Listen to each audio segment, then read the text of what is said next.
piknik itu ya bagian daripada perintah syariat.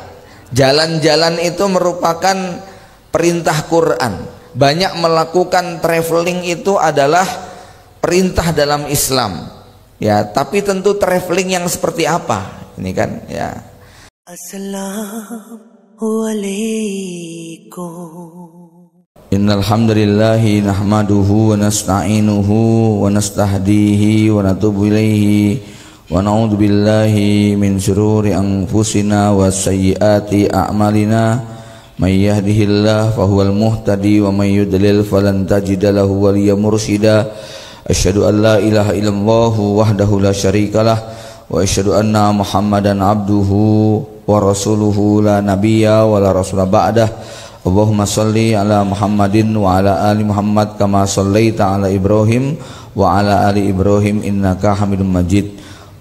Usikum wa iyaya nafsi bitaqwallah faqad fazal mu'minunal muttaqun.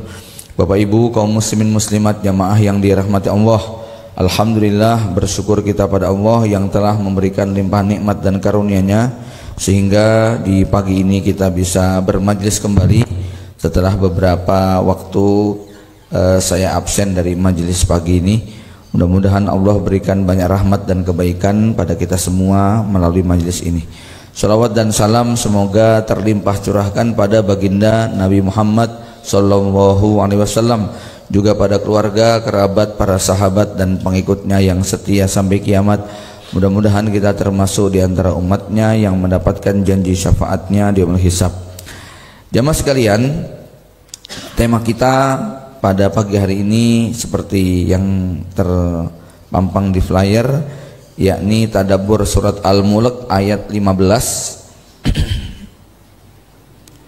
tentang anjuran untuk banyak melakukan safar di bumi Allah Subhanahu wa taala.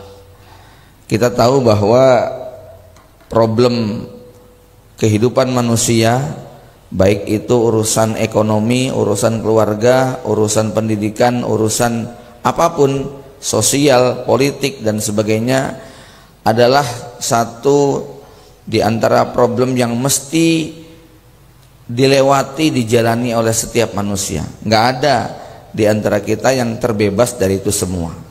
Ya, secara khusus kalau ini dikaitkan dengan problem dalam kehidupan keluarga, maka surat Al-Mulk ayat 15 ini menjadi salah satu solusinya. Ya. Allah Subhanahu wa taala berfirman dalam ayat ke-15 surat Al-Mulk, a'udzubillahi minasyaitonir rajim, "Huwallazi ja'ala lakumul arda zalula famshu fi manakibiha wa kulu mir rizqihi wa ilaihin nusyur." Dialah Allah yang telah menjadikan bumi ini mudah bagi kalian. Ya.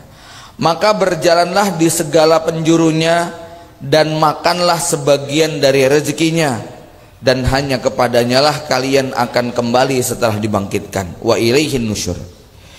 Jamaah yang dirahmati Allah, dalam Al-Quran kita akan menemukan banyak sekali ayat ya yang berbicara tentang anjuran melakukan safar. Ya. Sebut misalnya dalam surah Al-An'am ayat 11. Allah berfirman, a'udzubillahi minasyaitonir rajim, qul siru fil ardi summangduru kaifa kana akibatul mukadzibin. Berjalanlah di muka bumi, lihat bagaimana kesudahan orang-orang yang mendustakan.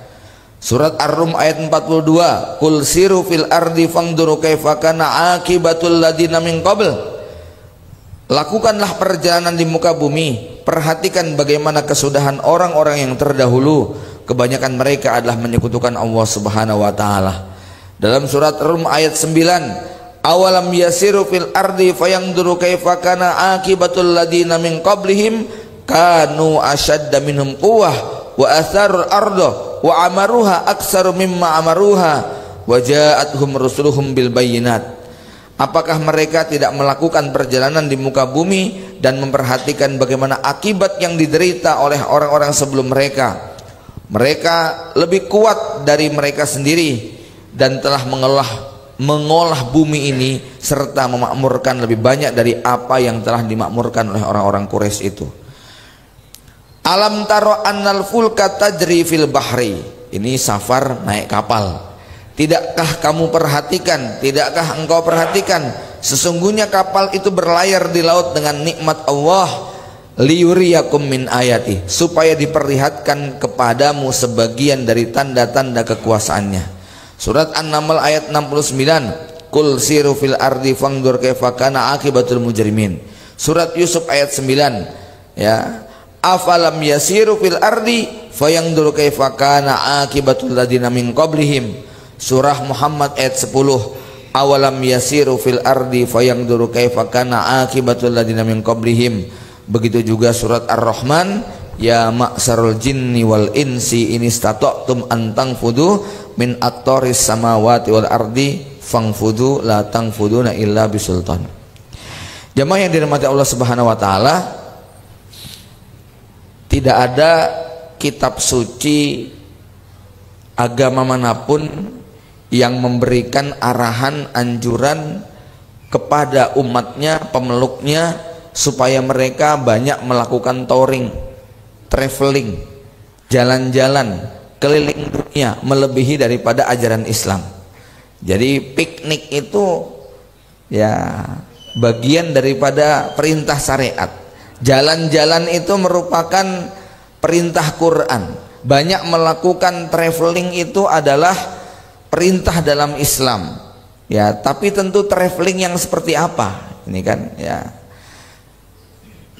Kita sudah bayangkan bagaimana yang namanya jalan-jalan ini menjadi solusi dari banyak sekali problematika kita, terutama ketika kita ya baik itu problematika keluarga, ekonomi dan sebagainya. Ya. Bahkan saking pentingnya Islam memandang jalan-jalan ini, dalam ajaran Islam ada fikih safar yang begitu sangat detail sekali mengatur bagaimana kalau kita sholat ketika safar, bagaimana kalau kita berpuasa, ya. Bahkan kemudian kita juga sangat senang sekali dengan fikih safar. Kenapa? Jamaah sekalian, saya yakin di antara sholat yang paling ikhlas antum melakukan itu jamak qashar, gitu ya. Ya, nggak ada yang keberatan begitu ya. Semua dengan ikhlas menerima dengan senang hati ya. Jamak qashar. Wong nggak ada jamak aja golek-golek hujan gimana supaya jamak gitu kan ya. Nah ini dalam safar ada sunnah untuk menjamak dan mengqashar. Walaupun untuk menjamak ini sebagian ulama mengatakan itu kalau tidak ada hajat, kalau safarnya biasa aja, kalau safarnya itu tidak jauh dari masjid posisinya, itu sebaiknya nggak perlu jamak karena memang hukum sholat itu kitaban mauquta pada waktunya. Tapi kalau qashar harus, karena Rasulullah SAW tidak pernah sholat 4 rakaat ketika safar, gitu ya. Bahkan dalam Islam juga dijelaskan kekhususan safar itu ya, sehingga apa?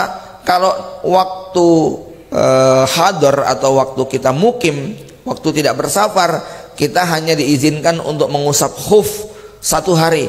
Tapi ketika safar ya, Anda diizinkan untuk tidak mencuci kaki waktu wudhu ya sebanyak 3 hari dari sejak wudhu yang pertama.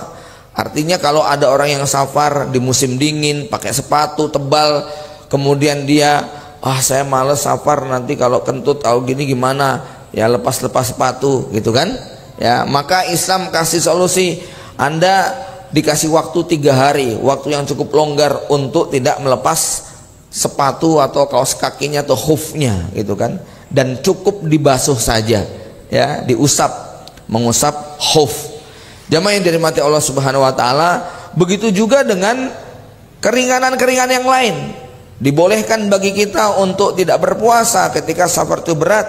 Bahkan Rasulullah SAW sempat mengatakan dalam satu situasi, la khaira as-saumu fis safari, tidak ada kebaikan pada puasa ketika sedang bersafar. Ini ceritanya waktu sedang perang ya. dimana waktu itu para sahabat yang tidak puasa mereka mampu melakukan banyak sekali aktivitas, angkat-angkat, angkut-angkut, bikin ini, bikin itu, sementara yang puasa tidur kecapean, kelaparan.